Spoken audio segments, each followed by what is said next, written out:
There we go. Cool, thanks. All right. So, I'm going to talk about power building. That's pretty much what you and I was built for in the first place, and I'm so looking forward to seeing where Natasha takes us next. You and I was launched in 2013 with an action for marriage equality. We got 300 UUs from 23 congregations together as our very first action. It's like, wow, that was just cool. But it really started with a training that I took a couple of years before that on building power through relational connections. And so you and I, and I call it you and I because it's about you and I working together for justice, blah, blah, blah. But it's UUANI for Illinois City Action Network.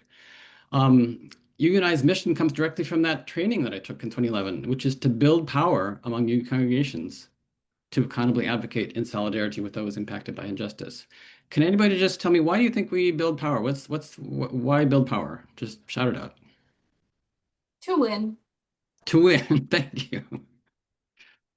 You can just drop the mic, I guess. But yeah, we just need to build power so we can have the impact, right? We can do all kinds of stuff, but without power, it's not going to make a difference, right? And so in organizing terms, it's about building people power, right? Anybody know the distinction between mobilizing and organizing for power? This comes out of some labor union uh, stuff that's come out lately. Mobilizing is about, well, and so this is a caricature, okay? But the way I talk about mobilizing is it's trying to get people to do what you want them to do. And usually it's the usual suspects. You're applying the power that you already have when you mobilize. Organizing is actually building the power to apply. It's empowering people to act on their own values. You're not trying to get people to do what you want them to do. You're trying to empower them to act on their own values. And these may not be your usual suspects. They may not be the activists. Organizing is about building the power we need to actually have impact. And so UUnite tries to focus on organizing inactive people in our congregations rather than just mobilizing those who are already active. Like the people who are already active, they're already doing the stuff. They're really busy, in my experience. They don't have time to be adding another piece to what they're already doing. They're already doing the potential, the capacity, the latent capacity. This is the theory of change for UUI, is that there is latent capacity in our congregations because people come to our congregations wanting to put their values into action, and we don't always make that easy for them. So how do we do that? How do we organize inactive people? We do it by trying to connect with them, and we take the fairly traditional organizing approach. We take it by talking to them and actually listening to them. Starting by listening to what they care about, connecting around our shared values, what we care about together, and inviting people to act together about what we care about together. And it's not necessarily in that order. I got your chat, Deb, about, yeah, sometimes mobilizing come first, like the acting might come first. So there's not like it isn't one, two, three, but it is, in my mind, the way to really deepen it is to listen to people and make connections at that deeper level. And when I say listening to what people care about, I'm not really talking about the issues that people care about. Like I love Lisa's thing about, yeah, we could have the best compostable fork programs in the world, and that's not what's needed, right? UUnite has never built any issue teams that have built any significant power. We're not issue based, and I get it that's another way of doing organizing. It's just not the way we do it. We organize at a deeper level, what I would call the grounding level, the internal or heart motivations, the power within. And so we start building power by focusing on building on power within. And this comes from another organizing school led by Marshall Gantz, who is in the civil rights movement and the Cesar Chavez movement, and is taught at Harvard, advised the Obama campaign. People are motivated to act by, I've condensed it down to three primary things at an internal heart level. One, they have a sense of meaning or urgency. Something matters to us around our values. And we typically find that by talking about our stories. And so for me, my sense of meaning about why social justice work is meaningful to me is like I grew up with a dad who taught me about the importance of being there for the underdog, which I kind of experienced at a personal level when I was bullied in junior high schools. Like I get why justice, equity, and compassion are meaningful because I have a gut level sense of urgency and meaning around those set of values. Each of us has a story. And so starting around a sense of what's meaningful and what's urgent for us in our lives is one level of that power within that we try to tap into. A second piece that Gantz talks about is a sense of agency, a sense of hope, a sense of possibility that we can actually do something not that's just important, but actually could make a difference. And to me, that's what, in my experience, that's really what gets a lot of people to actually do something and not just talk about it, and to do a thing rather than all the other things that we could do. It's like you have a sense, if you give people a sense of something we actually can do that would actually make a difference, I find that to be extremely motivating myself and for a lot of people. So a sense of meaning, urgency, a sense of agency and possibility. And then third is like a sense of connection and solidarity with those who are impacted by your actions, with those we're acting together with, ideally with both. My experience is that what really keeps people in the game of doing the stuff is having that sense of connection. It's what keeps us going when times get tough, right? Every time when we ask each other, what's giving you hope these days? We point to each other and say, you are giving me hope. Or when we don't feel like doing things, like if somebody else actually comes to me and says, can you do this with me? I will respond because someone else is coming to me personally. I have a sense of connection to them. So you and I, we try to tap that power within, that sense of meaning, that sense of agency, that sense of connection, to build the power with, the people power we need to have the impact to win. And like I said, we do that by listening to people, surfacing their sense of meaning, inspiring a sense of agency, building a sense of connection. And I started doing this 2 years before I started launching UUNI in 2013, when I was a social justice minister at a larger congregation in the city of Chicago. The first thing I did was I got this training, which got me in touch with my own sense of meaning and agency and connection. I mean, like it really came alive for me, and it lit me up. It just worked. And so I came back on fire to organize my congregation. And I reached out personally to a bunch of people in the congregation, and I found 5 people who got it. And like, yeah, let's do this. And they reached out personally to other people they thought might get this. And we turned out 40 people for a training on how do we do this stuff together. And those 40 people reached out to everyone in the directory that they could, like went through the church directory, literally, and assigned names. Who are you going to talk to? And we turned out 84 people for an action with a local community partner the next month.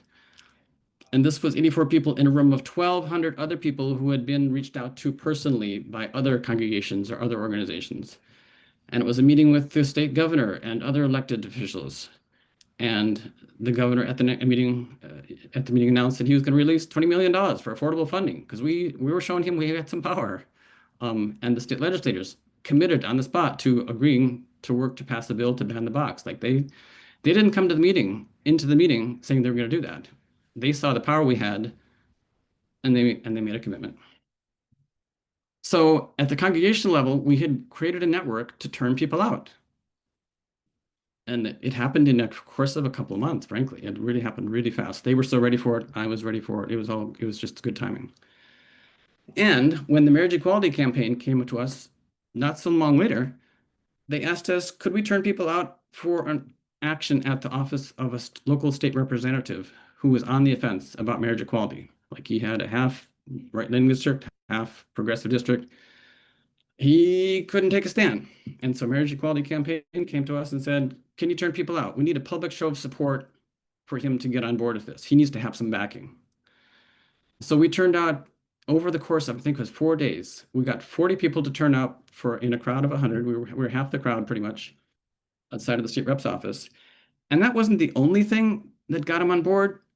But within a week of that action, he had signed on publicly to vote for marriage equality. And he turned out to be the deciding vote for marriage equality in the state legislature later in the year. It's like, we know we made a difference because we turned out because we built the power. Later, that state congregation turned out in force for renewable energy in their local village council meetings. Like they were going backwards, and they had 35 people from the congregation show up at a village council meeting, said, no, we're not doing this in our watch. And they flipped it around. They later were part of leading the charge for making the community a welcoming community for immigrants when that started to get hot in 2017. So when we launched UUNI in 2013, we followed much the same process. Had a group of 8 to 10 people who were interested in doing something. And we jumped on that marriage equality campaign and asked I asked each of these 8 to 10 people to reach out personally to 2 or 3 congregations around the state. Could they go out and find, like individually, find people in those congregations and invite them to mobilize for the marriage equality rally that we had been asked to mobilize for? And that's what they did. They got on the phones, they got on the, whatever they needed to do, they found people in those congregations, and that's how we ended up with 300 people from 23 congregations in Illinois. And that's we have actually never gotten back to that point, but we were ready to do that. And marriage equality was the campaign that was kind of like we were ready to mobilize for that. But that was more than that was like we went from 0 to 60 in a pretty quick time because we had that personal connection touch and we just put it into action. So we've done that with our board and other leadership. Our board meetings are actually great relational spaces.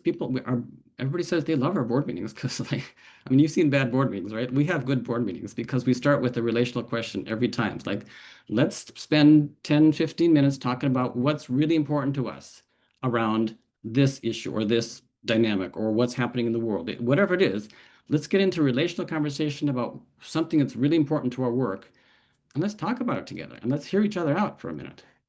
Um, uh, and I've been doing this, I've pretty much gotten every leader who's been a part of UNI since the start, that leadership has started with a conversation between the two of us saying, yeah, what do you care about? And what do I care about? And what could we do together? Let's do this. And they see the vision, it connects with their values, and they jump in.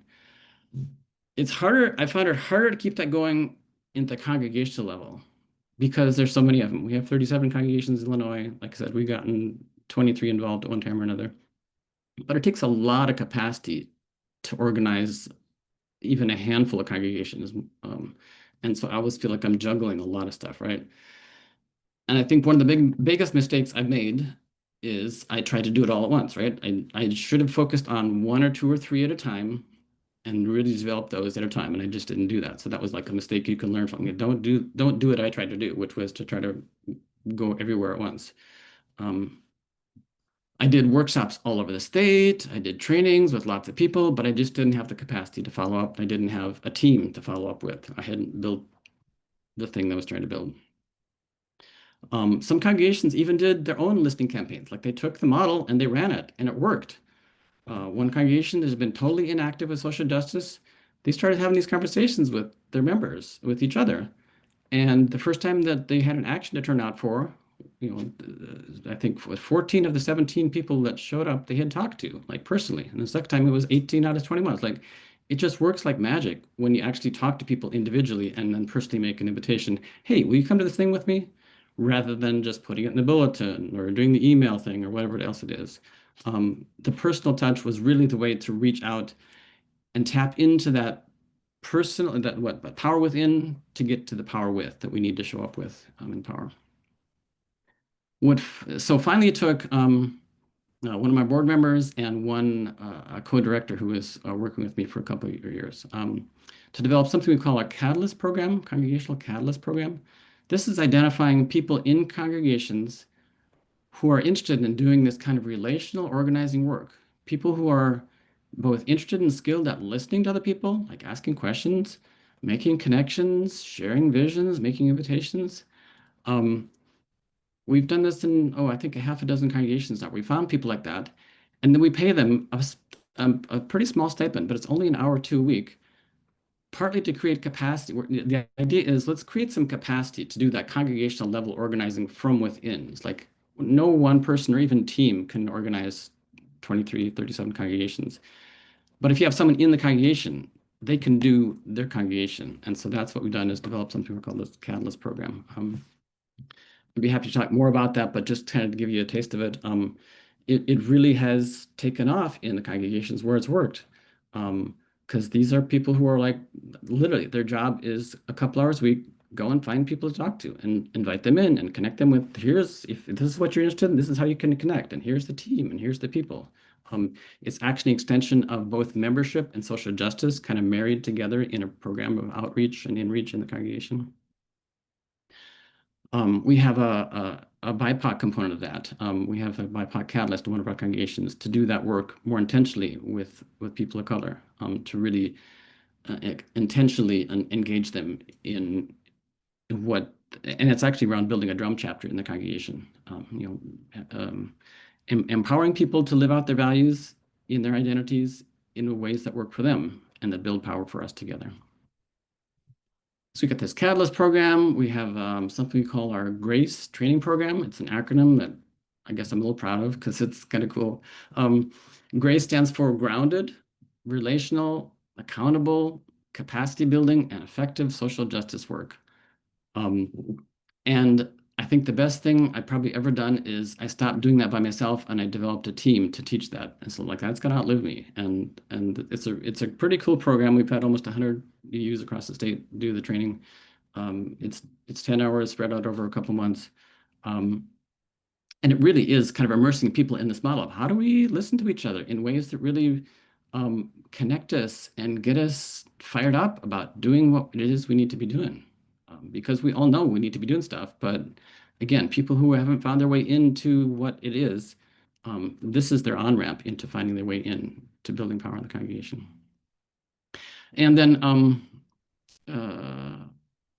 so now the next piece is we're working on taking it to the next level. And this will be kind of the segue into Lisa, maybe after some Q&A, is like, we haven't been really specific about what we're bringing to our partners. We've kind of said, let's bring the people power we have, kind of the raw people power we have, and plug it into whatever our partners are asking for at the moment. And sometimes it's been go to the state capitol. Sometimes it's send an email or make a phone call. More lately, of course, it's showing up on the streets or showing up on a rapid response team or whatever it might be. That's not been a skill set of mine to kind of like do that logistical, well, what do they need? What do we got? And so that's where I think Lisa could talk more about how that might work. But let me stop there. I know I went really fast and ask if there's any questions.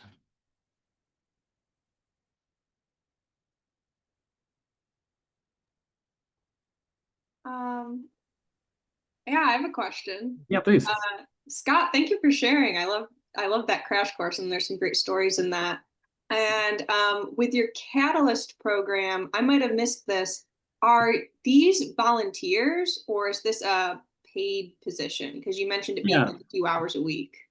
they're kind of semi-volunteers, and that's something we need to look at. It's like, are we really paying them enough? We do pay them. Okay. Right now it's a $20, $25 an hour position, literally 1 to 2 hours a week. So it's a Right. really tiny position. So Hmm. it ends up kind of be paying us a stipend. But yeah, the idea is, and especially for people for whom a little bit of money might make a difference, yeah, let's make that possible for you. Hmm. Yeah, of course, it adds a layer of accountability too. But my experience is people who want to do the stuff, they're not doing it for the money. They're doing it because they believe in it. Right. Yeah, the money helps, or sometimes it's not necessary, but yeah. Yeah. Yeah, that reminds me of we were doing something similar with like RE teachers at the congregation. I said it's like this is not a significant income, but it Yeah, is, yeah, it's an acknowledgement of the labor that goes into it. exactly. Really. Yeah, that's because like it's work, right? And for us to be serious about the work, we need to compensate people at some level for this. Yeah. Mm. Thank you. Mary Thanks. Jo. Hi, Scott. My question is also about the Congregational Catalyst program. You mentioned that the people that are doing the listening are sometimes helping to connect the people they're hearing from with ways that they can get involved in social justice work. Are they typically connecting them within their own congregation, or are they connecting them into work organized by your state action network? It's a both and actually goes three ways. It could typically it's most directly connected to the congregation because that's where you can kind of build that sense of connection, like with people in your congregation. I would say, or if there's people in the local community, and that really should be a both and, right? Where our congregation shouldn't be doing anything without a local partner. So we should be connecting them to stuff that the congregation is doing that is connected to what a local partner is doing. And then yeah, to what again, that's probably a weak point of what I've done is like, yeah, they are sometimes connected to what we're doing at the statewide level. People don't often gravitate immediately to it. Like, yeah, let me go do statewide legal legislative advocacy. That's not like at the top of most people's tongues, but sometimes they find their way to it. So yeah, Hmm. the answer is all the above. Yeah, Yeah. All right. Thank you. yeah.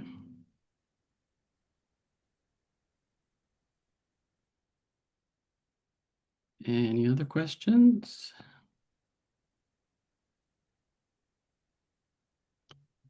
Terry, yeah. Hey, Scott, thank you so much for this. I'm a big fan of Marshall Gans's modality for organizing, and I'm trying to bring that to Moose Jaw in deeper ways.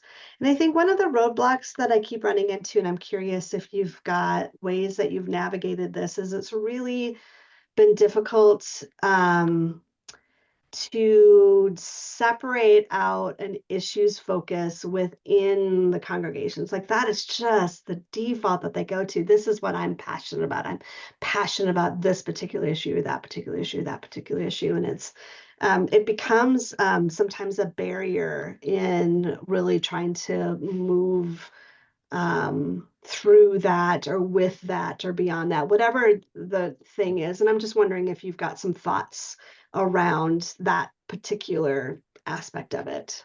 Yep. And that's been a conversation within our organization too, of course. So I think I have three responses. One is the people who are especially passionate about a single issue are probably already involved with somebody else. Like if they're they're just the number one climate activist in their congregation, they probably got a connection with 350.org or wherever it might be, right? They've probably got some connection that likely is meeting what they're looking for. My experience, I think, is that most UUs who aren't professional activists or volunteer whatever activists, we all just care about all of it, right? I mean, like, give me something that I can make a difference on, I'll do that thing. It isn't about the issues, like it really is about the values, I think. And express in like, yeah, I care about what environment I'm leaving to my kids, and I care about what's happening to people locked up in cages. I mean, it's not like those issues don't matter. Of course they matter. But you give me something to do on any of the issues, and that's probably what I'm going to do, rather than let me drill down and focus on just one thing for the rest of my life. It's like, no, I actually care about all those things. I really do. And so that's why we try to lean into, not always successfully, what's the value, what's the gut level value level you're coming from? And let's work with that. And it isn't like we ignore the values. We actually do an annual listening survey, we call it, to see what are the top issue areas around the state. And that informs the directions we go and the partnerships we build. But we don't organize around those directly so much as we build teams to act on ideally all those. And so that, for example, one of the models that's happening in about 3.5 congregations, a legislative action team that literally goes and meets with their local reps every year, maybe more than once, with a set of up to 3 issues. And they might be talking about what's the top environmental issue, what's a big restorative justice issue, what's a big immigration issue. Like they're a team that is diverse enough or well-versed enough or more informed enough to talk about all 3 of those or bring all 3 of those to the legislator. And it isn't like the green team's going to talk about their thing and somebody else is talking about one thing. It's like, no, we're actually trying to build a structure that is more, I don't think you could fairly say it's intersectional, but it's aiming that direction of like we're trying to connect the issues and working at them from a values issue rather than just the issue level. I don't know, does that address some of what you're talking about? Yeah. And again, I'm not saying this is the only way to do it. I think there are very successful issue-based organizations, and our partners tend to be those organizations. Like that's why we lean on them for the policy expertise. It's like they know their issues inside and out. They know how legislators roll with those issues. We lean into, well, do you tell us what you need so we can further your agenda? And then we have a handful of those. Mark, was there's some, I'm not monitoring the chat, so if I'm not getting to the chat, please just raise your hand. No, I got my question was answered. Thank you. Okay, good. Why don't I turn over to Lisa? Because I think I tried to set you up with what you're doing. Yeah, no, that was great. I think I can offer some specific examples of what we're doing in North Carolina, but yeah, appreciate it. And let's just give Scott some love here. Appreciate that was a great framing, and yeah, really appreciate those stories out of Illinois. I think some of the things that I would definitely like to sort of like highlight, just like out of the gate from what Scott was saying is, we in North Carolina definitely have a lot of, one of our guiding principles in our work is that we are organizing not based on issue, but based on skill and resources. And so I want to like reiterate that, and I'll get into that in a little bit in a second. And we also, we are designed to be a part of a larger ecosystem in North Carolina, which we're very lucky that we have a really robust ecosystem, but we really do not, kind of like Scott was saying, they'll do a survey. We don't tend to do surveys. We have a sense of what people are interested in, and that's great. But we do not base our work on what UUs are saying that their issue focuses are. So I'll dive in. I'm going to share my screen here and move us through some things. And there's going to be a little bit of overlap for folks that came to. I did a session a couple of weeks ago, but not too much. I'm gonna actually go into a lot more depth into what we're doing here in North Carolina. So first, I just want to share that we are really lucky to belong to and to actually are contracted to lead a new formation in North Carolina called the Blueprint North Carolina Faith Table. And so a lot of the context that we're talking about, a lot of these tactics and both mobilization tactics and larger organizing frameworks grew out of UU Justice NC and are now sort of some of the guiding infrastructure to this new statewide interfaith table. Blueprint North Carolina is the convening body of over 120 progressive organizations in North Carolina. So again, I know that there's a lot of variation in terms of who our partnerships are in terms of different SANs. We are really blessed that we are very deeply tapped in, and that our ecosystem as a whole identifies priorities and urgent needs and things like that. So that really guides a lot of our work. But I think there's still a lot of the principles that are very applicable. And these are some of our partners. We've got the Muslim Women for, we got Carolina Jews for Justice, Jewish Voices for Peace, we've got Black Baptist churches, we've got the white UCC churches, we've got the Council of Churches, we've got the Mormon, we got every Quakers in the house. We're building a pretty wide network here in North Carolina. And I'll just run through some of these guiding principles again. First, the faith table and the work that we're doing both at a state level in our interfaith table, but also at UU Justice NC, is skill and resource based, not issue based. We are not trying to, at a church level or at a state level, create any more issue focused groups. We are trying to follow the lead of those who are best positioned, most directly impacted, and most expert in issues. They call the play, and we are trying to organize skills and resources in areas in which our larger ecosystem has identified as gaps, as things that our larger ecosystem does not currently have. And in doing so, we're trying to bridge a gap between our UUs and people of faith who want to be really deeply involved and effective in this moment, and community partners who need our help.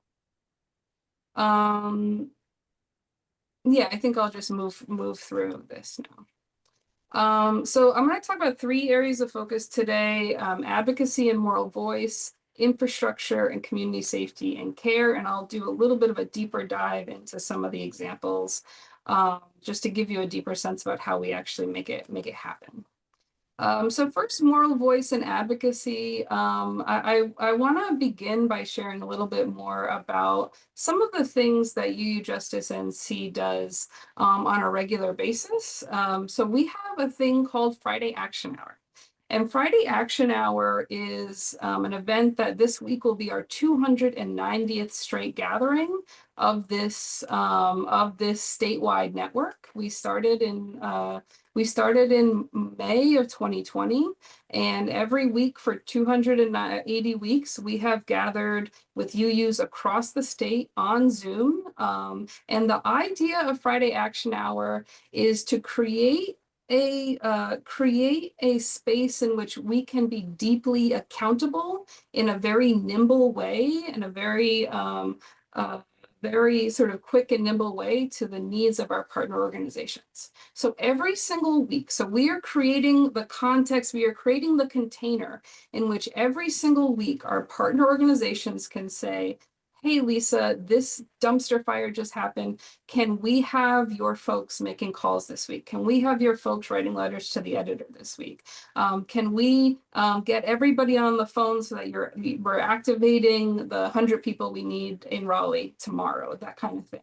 So this is a way and sometimes it's presentations, but essentially it's a reliable place every single week where UUs can gather and hear directly from our partner organizations and then do whatever it is that they tell us to do. And I'll share this in the notes and things like that, but it begins with a weekly roundup every week and then goes into the focus. And every single week we have calls, we have letters to the editor, whatever our partners need us to do, we do it. One great example of that is letters to the editor. Letters to the editor, so this is a great example of being skill and resource based and not issue based. Our partner organizations are the ones when we need letters to the editor to be sent across the state, right? This happens all the time. A partner organization, so we just had this example. We just had, unfortunately, like South Carolina, we just had a bill passed that is going to open up death penalty executions to firing squads, which has already happened in South Carolina. The North Carolina Coalition for Alternatives to the Death Penalty said, we have a very short amount of time. We need to get a very specific message, an intentional message about this in every paper in the state of North Carolina. So we are designed to be able to do this. Whenever a partner organization needs within a 72-hour turnaround, a message to be scattered across the entire state, all they do is fill out this letter to the editor toolkit, which all of our action hour participants are trained in, right? Our participants do not need to know the details of a pipeline or a bill or anything. That's not our job. Our job is to write these letters, right? So our partner organization fills out this form. They give us a clear opening statement. Obviously, we adapt these. Every single writer adapts them to make sure it's in their voice. It speaks about from their experiences within their local context. But the partner organization drives the message discipline, the information that they want in there. And so there is continuity and there is strategy, okay? So the partner organization gives us this information, and then at Friday Action Hour, they brief us, they give us this letter to the editor toolkit, and within a 72-hour turnaround, we can get upwards of a dozen letters to the editor written across the state of North Carolina. We typically have between 50 to 80 UUs across the state from the mountains to the coast at Action Hour every Friday. They show up, the partner organization says, this is the letter we need you to write. And again, this is a great example of our folks are skilled in letters to the editor. Our partners bring the message discipline, the strategy, the information, and together we are able to get a consistent disciplined message in papers across the state. Another action that I want to talk about is our phone call blitzes. So at Friday Action Hour every week, we would start essentially when our partner organizations say, we need you to call this group, or we've gone after Oath Keeper sheriffs, we've gone after, I mean, we've targeted, you know, whether it's the governor or elected officials. We have the ability when you gather, 80 people at Action Hour every week to absolutely flood the phone lines of a person around a particular issue and create that kind of a blitz. But we started to ask, well, what would it take instead of having the phones ringing off the hook for an hour to have the phones ringing off the hook for 4 hours, for 8 hours, for 40 hours, right? So here's another tool I want to show you guys. This is called the phone call blitz strategy. It's something we started at UU Justice NC, and now we have been using it as a larger movement for the last 5 years. This has been instrumental in passing Medicaid expansion for 650,000 people and all kinds of other good stuff. This is how it works. And this is something you could replicate within your congregations. You essentially have a congregation or a partner sponsor 1 hour of a phone call blitz. The number and the script and all that kind of stuff, that's provided for you. You don't have to worry about that. But essentially what you do is every congregation or a group sponsors 1 hour, and they are responsible for recruiting one person to make a phone call at exactly a particular point of time, in this instance, 5 minutes apart from one another, using the same script, right? And what we are able to do is to create an unbroken chain. This was to Senator Tom Tillis about the big bad bill. This was creating an unbroken chain of phone calls for 64 straight business hours. We can do this. And when you got more partners, you can really get going, right? We started practicing this again 4 years ago, but this was our largest blitz ever. We just pull our congregations and our partners together and say, can you sponsor 1 hour at a time and recruit 10 people? And then you create that unbroken chain. Okay, I'm going to give you a few more examples. Are folks still with me? Yeah? Okay, great. So a couple other things. I want to move back to our some of the other great sort of responsibilities that we have. First of all, the next thing I want to talk about is infrastructure and institutional resources, talking about asset mapping. We know that one of the greatest resources that we have as organizations, as congregations, is the physical infrastructure.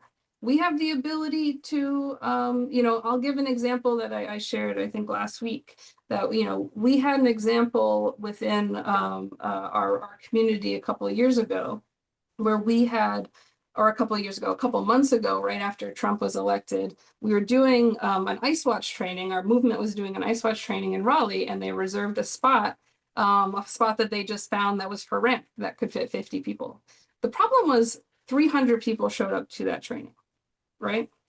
Now, the irony and the sad thing about it is that there was a church across the street that was values aligned, that could have fit all 300 people with a beautiful sound system, could have live streamed it to 300 more people, could have provided childcare while folks are doing the training, and then could have fed them afterwards, right? That is the kind of infrastructure that our partners would die to have right now, right? So what we're doing in the North Carolina Faith Table is we are doing an absolutely massive process of asset mapping every single progressive faith community in the state. One stat I like to say is that the Methodist Church alone is the 5th largest landholder in the state of North Carolina. You cannot leave that type of infrastructure on the table. So we are having all of our Faith Table partners, again, Jewish, Christian, Muslim, Quaker, UU. We have a group called the Queer Death Club. We got everybody mapping out in one consistent form on a massive Airtable all of the physical and human resources and infrastructure of their congregations. And then we're able to very directly connect our partner organizations when they say, do you have a church? This thing just happened. Do you have a place where we could do an emergency meeting in in McDowell County? Right? Some people we don't know anybody in McDowell. We go to the map and we say, yes, we have somebody there. Now, even if we're working at a smaller scale, this is still something that you can do. We can move our congregations through a beautiful congregational asset mapping process, map those resources, and then make them available to your partner organization. Say, we can't guarantee that the spot's going to be available or whatever, but you can still do that work of saying, this is the skills we have available. We have music, we have choirs, we have all sorts of stuff. In our Faith Table right now, we're mapping the physical infrastructure. We're also mapping things like home hospitality, drivers, song leaders, movement art makers, a number of things, right? Ask what your community partners need. All of the things we're mapping are based on what our community partners have identified as gaps in the current ecosystem, and then go build it. Right. I'll also say that it's really important that we not only map and organize the resources of our congregations, but also the legislative districts, because I think we all know that when something hits, when a bad bill hits in our state legislature, it is rarely the case that we need to activate everybody to get on the phones, right? That is what causes like a huge, overwhelming that dangerous level of saturation of communications. It is so often the case that when a bill gets down to, that a bill that's going to come down to a few different districts, we do not need to activate everybody. And it's actually completely inefficient to do that. We need to activate the right people for the right moment. So I'm going to show you an example of something that we have had for a long, long time in North Carolina, which is a list of all of our congregations. This is a list that is shared with all of our trusted partners, okay? And it says who all of our congregations are, how many members they have, and then what districts they are in. So our partners don't even have to come and ask us. And that includes, where their address is, if they can, if they can use our stuff and things like that. But really for this, our partner organizations, we have this shared with like, gosh, I don't even know how many people, right? These are all of our partner organizations. And each of them has access to this list. And when they say, oh, do we have any UUs in House District 114, right? Or the Speaker of the House is now in Caldwell County, we can say, yes, we have that. So another thing to organize is to make sure all of your partner organizations know exactly where you have constituents in what districts. That will make things easier for them as well. The last thing I want to go through is safety. And we in North Carolina have, unfortunately, a ton of threat groups, including the Moms for Liberty. They don't play. In terms of policy, they're incredibly effective, but we are constantly navigating serious threats against militia groups, the Oath Keepers, the Proud Boys, Patriot Front, and many others. And so we have built out a network because our partner organization said, we need to build a bench of people who are doing safety work. And our folks are tired. Like if the safety movement in a lot of our states are a lot of young folks who are already directly impacted, who are queer, who are people of color, who are trying to respond to every ask, right, for threats. And I know that the threats are different in our states, but in our state, our partners, are getting tired and they need to build the bench. They need us to build the bench with people of faith. And so that's what we have tried to do over the course of the last few years. So I'm just going to show you one more section here and then I'll stop talking. Okay, so safety and care. So we are intentionally trying to activate people of faith in a lot of very, very specific roles so that they can be regularly accessible to our partner organizations. The bottom left-hand corner here is a picture. This is every single school board meeting in New Hanover County in North Carolina. The Proud Boys line the back wall, and this was a picture of them actually heckling trans youth as they were testifying to the school board, with the school board and the police not doing anything. This is why in those situations and in so many situations, we need de-escalators and we need peace monitors and a number of roles for specific situations. The anecdote to the Proud Boys being at school board meetings and drag story hours and pride events and you name it in New Hanover County is the top left-hand corner. This is our UU congregation in Wilmington. This was an ask from a partner organization to train and to deliver 45 peace monitors to an event which was a very, very high threat, had a very, very high threat risk for the Proud Boys. It was called the Long March. It was run by multiple Black-led organizations in the state, and we were able to train and activate 45 members of that church in that event. But not only that, they have a constant 24/7 signal thread And they don't run this thread. They are a part of a larger network in Wilmington in which there are constantly in a secure signal thread, in addition to our threat researchers and people on the ground saying, we need safety for this event. We're hearing chatter that the Proud Boys are going to be at this event.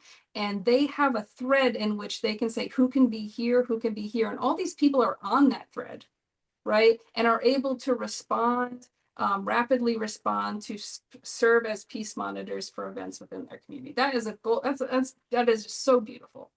I could tell a lot of stories, but I'm just going to keep going. We need street medics. So the middle picture here, that's the person with the bottle is actually my board president. Very proud of that. Another EU Justice NC volunteer, Peter Rowich. This was a 3-day intensive street medic training because we know that we need more street medics. They're doing an eye wash. They're practicing doing eye washes right there. We have teams that do drag story hours that are part of a network. There's a whole program called Shields Up that we have volunteers that are part of the team that creates safety around drag story hours. Of course, we also need safety marshals and folks that are able to do protest marshaling, traffic, and things like that. The last thing I want to say here is like, kind of come back to this picture here at the top left-hand corner. Like these folks are not your traditional like safety team members, and that is beautiful, right? The fact that these are majority white folks, majority in their 60s and 70s, all of that is really beautiful and powerful, and is strategic. And is strategic, and the fact that people need to stop. We're trying to break through a particular expectation of who does these types of safety roles and really invite elders and really anyone to participate in specific ways in terms of safety. We're also building out movement chaplaincy and equipping our congregations to be far more equipped to be to quickly respond to asks for mutual aid. So a few things. All of this network is based on being really good partners, being really accountable, nimble partners that can respond to the needs of folks who are leading our work. Inviting UUs into becoming recruited and trained and activated in terms of skills and resources, not issues, because if you can be a safety marshal for a drag story hour, you can do that for a school board, right? If you can write a letter to the editor about pipelines, you can write a letter to the editor about Medicaid.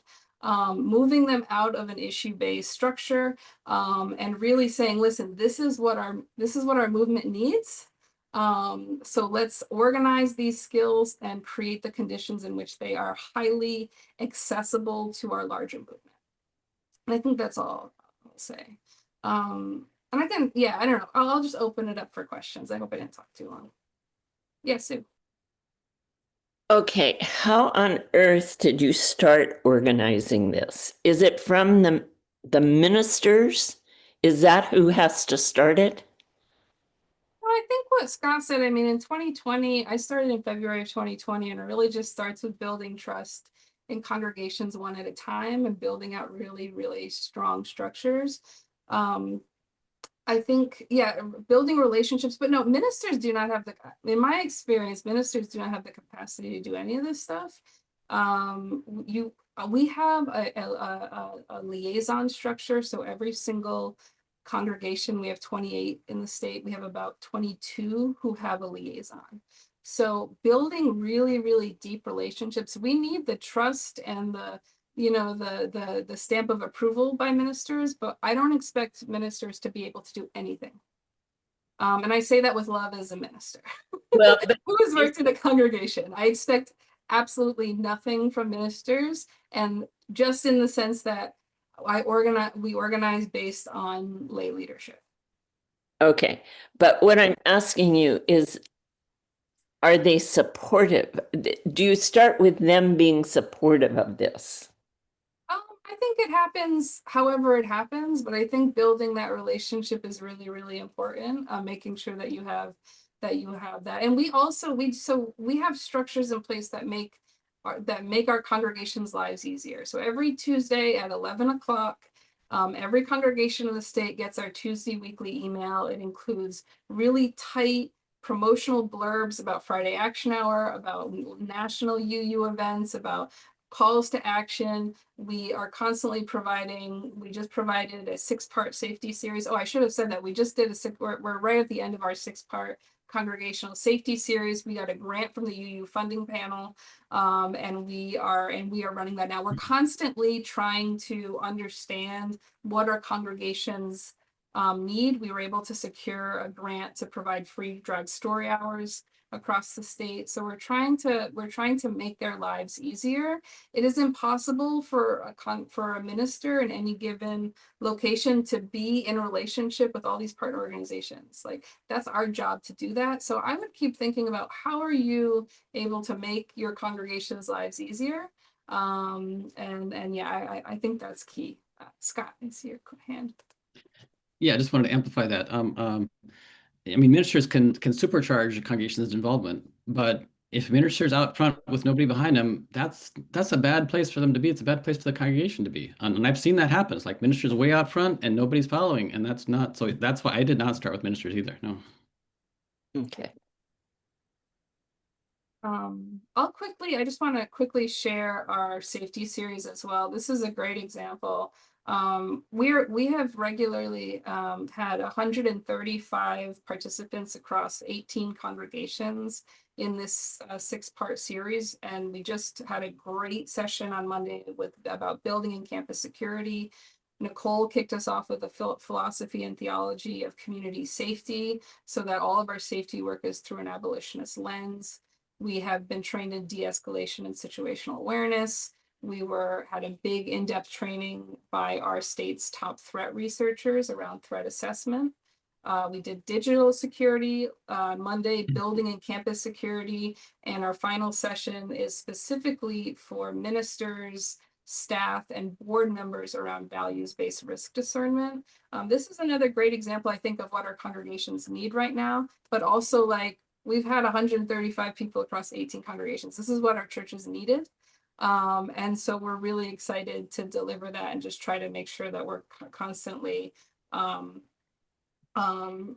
to also be of value to our churches, I think, while also like saying like we don't actually care like what your favorite issue is, but in other ways to be able to actually make their lives a lot easier. I think the last thing I'll say is just, I really strongly believe in, yeah, certainly making sure that every single week there's or having regular communications and opportunities to gather. So we have Friday Action Hour every week. A Tuesday email goes out. So it's a constant mode of communication between us and our liaisons. We have quarterly liaison meetings on Zoom, regular communications with our ministers and things like that. So just like a really reliable and consistent opportunities for both communication and for gathering.